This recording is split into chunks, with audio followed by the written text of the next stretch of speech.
Boa tarde a todos, trazendo mais 2 estudos aqui com o André, da sessão apresentada agora há pouco de Late Breaking Trials aqui no TCT. Nós tivemos mais um estudo comparando cirurgia contra TAV com a prótese balão expansível na população feminina, uma análise combinada dos estudos Partner 3 e o estudo RIA.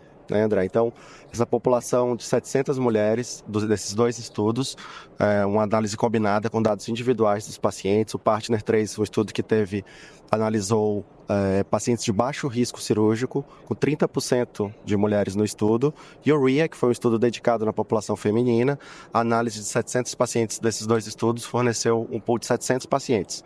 Foi avaliado um desfecho primário, né, André, de morte por todas as causas, todos os tipos de AVC, e rehospitalização em 1 ano.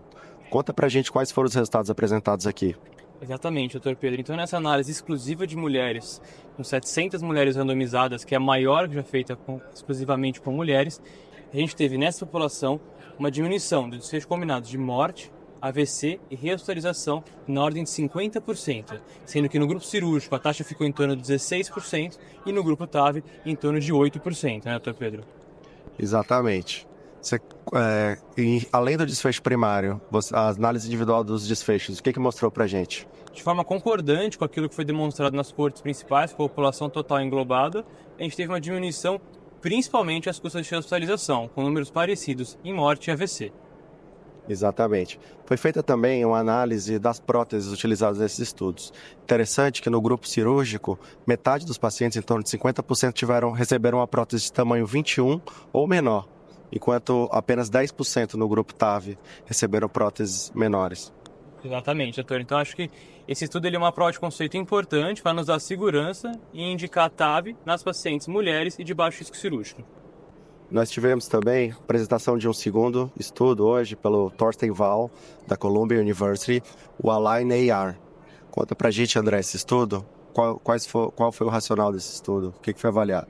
Então, pessoal, o estudo ALIGN-AR, ele estudou uma prótese diferente, uma prótese chamada de JenaValve, que é uma prótese dedicada para o tratamento da insuficiência aórtica pura. Dr. Pedro, conta pra gente um pouquinho sobre o que essa prótese tem de diferente com relação às outras próteses do tratamento da TAV. Os resultados de 1 ano foram apresentados ano passado aqui no TCT. Essa prótese da JenaValve, a Trilogy, ela tem como característica locators que são alinhados com as comissuras naturais do paciente e a presença de locators que capturam o folheto da válvula.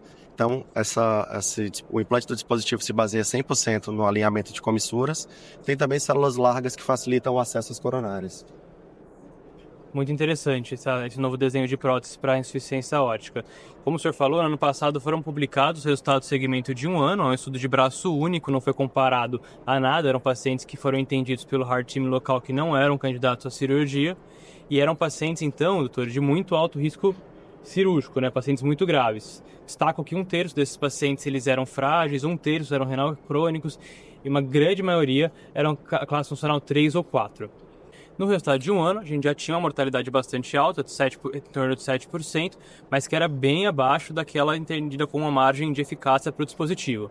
No segmento de 2 anos, doutor, a gente teve um aumento importante dessa mortalidade para em torno de 15%, só que chamou bastante atenção o fato de que esse aumento da mortalidade, esses novos 7.000% que vieram a óbito, não foram, na sua maioria, por causas cardiológicas, foram por causas não cardíacas, não é isso? Isso, a mortalidade cardiovascular mudou muito pouco entre o primeiro e o segundo ano. 6% de mortalidade para 7%. O resultado hemodinâmico da válvula é excelente, gradiente médio de 4 milímetros de mercúrio, um EOA acima de 2,5 nos primeiros 2 anos. E do ponto de vista clínico, os pacientes se mantiveram com a melhora de classe funcional e do ponto de vista ecocardiográfico, aquele remodelamento reverso que foi visto em 1 ano se manteve, que mostra realmente o funcionamento adequado da prótese. Isso abre uma oportunidade para um novo capítulo no tratamento da insuficiência aórtica, não é isso?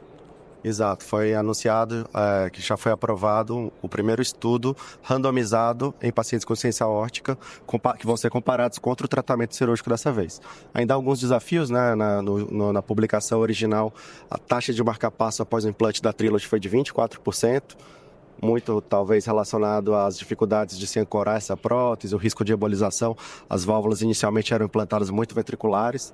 Já existem algumas análises mostrando que nas válvulas que foram implantadas mais altas, a taxa de marca-passo é menor. mas nós temos a perspectiva agora do primeiro randomizado comparando com outra cirurgia e a perspectiva de que em breve mais pacientes vão ser tratados com esse device dedicado. Bom, então, doutor, a gente sai nessa sessão, então, mais motivado, né?